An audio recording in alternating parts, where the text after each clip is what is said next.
Assalamu alaikum viewers, this is Farhan Ahmed from Hamza Farhad Securities. I hope आप तमाम दोस्त अहबाब खैर आफियत होंगे.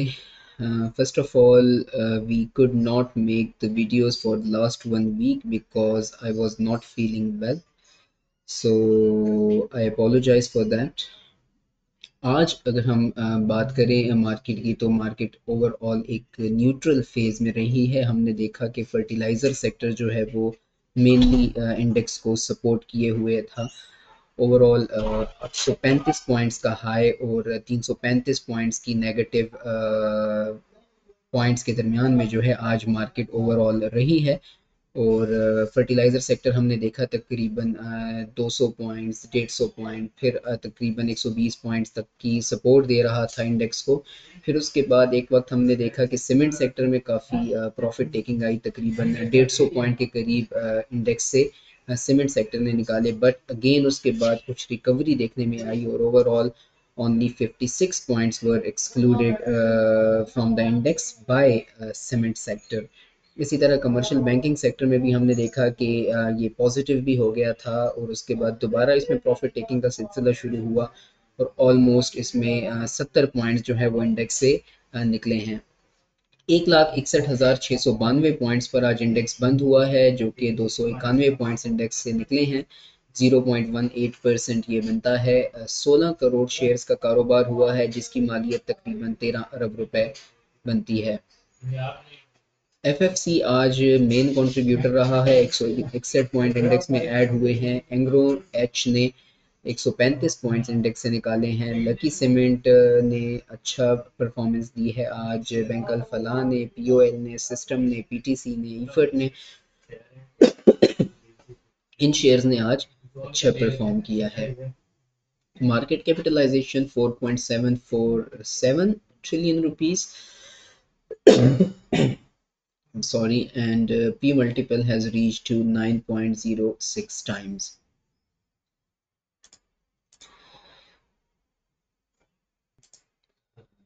ओवरऑल अगर कैंडल वाइज बात करें तो ये एक फ्लैटिश क्लोजिंग है. मार्केट ने पहले आज एक हाई बनाया इनिशियली और फिर हाई बनाने के बाद मार्केट में प्रॉफिट टेकिंग जब आई तो इंट्राडे लो 1,61,276 पॉइंट्स का बना, जबकि closing is around 1,61,692 points. Overall ये आज एक फ्लैटिश क्लोजिंग हमें दिखाई दी है बिकॉज रोल ओवर वीक का पहला दूसरा दिन था आज. तो कल भी हमने देखा कि इन्वेस्टर्स काफ़ी मोहतात रहे. आज भी सेम यही सिचुएशन रही. तो इस हफ्ते में हमें यही एक सिचुएशन अप डाउन की सिचुएशन दिखाई दे सकती है. और ऐसी सिचुएशन में हम आपको बार बार ये बता चुके हैं कि the best strategy is sell on strength and buy on the dips.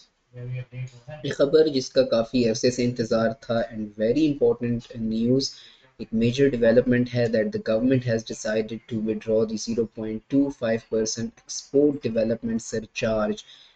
काफ़ी लंबे अरसे से जो एक्सपोर्ट सेक्टर था that was waiting for this news कि ये सरचार्ज जो है 0.25% का ये ख़त्म किया जाए. And finally the government has decided to withdraw it, जिसका डायरेक्ट इम्पैक्ट हमें एक्सपोर्ट सेक्टर पर दिखाई देगा बिकॉज हम देख रहे हैं हमारा जो ट्रेड गैप है वो एक बार फिर बढ़ रहा है. तो ये इनिशिएटिव गवर्नमेंट ने ट्रेड गैप को कवर करने के लिए लिया है. That is really good step. एक और खबर, बैरिक गोल्ड जो कॉरपोरेट रिस्ट्रक्चरिंग करने जा रहा है उसके हवाले से ओजीडीसीएल ने एक क्लैरिफिकेशन दी है कि इसका को किसी भी किस्म का इम्पैक्ट रिपोर्ट एक प्रोजेक्ट पर नहीं आना. So investors do not need to worry about it.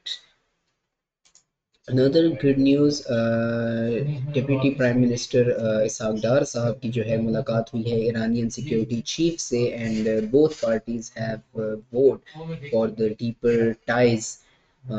उसी के साथ मलेशिया के साथ भी पाकिस्तान ने मैरी टाइम ट्रेनिंग और डीपन पोर्ट सेक्टर कोलेबोरेशन जो है उसको एक्सपेंड करने का इंडिया दिया है और इस ज़िमन में नया कोऑपरेशन जो है उसको मज़ीद फ़रोग़ दिया जाएगा. ओवरऑल चूंकि ये रोल ओवर वीक है व्यूवर्स, तो इसमें हमें ये दिखाई दे सकता है कि मार्केट में पार्टिसिपेशन जो है वो इन्वेस्टर्स की कम हो और प्रॉफिट टेकिंग का सिलसिला भी हो, हमें आखिर में कहीं पे स्टॉक जो है वो नीचे मिल जाए, फिर उसके बाद स्टार्ट हमें ऊपर मिले।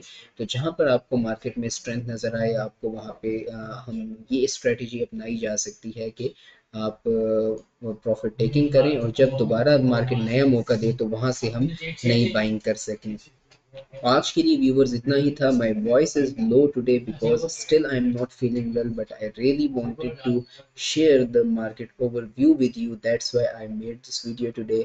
इंशाल्लाह कल एक बार फिर आपसे मुलाकात होगी, तब तक के लिए इजाज़त दीजिएगा। अल्लाह हाफिज़।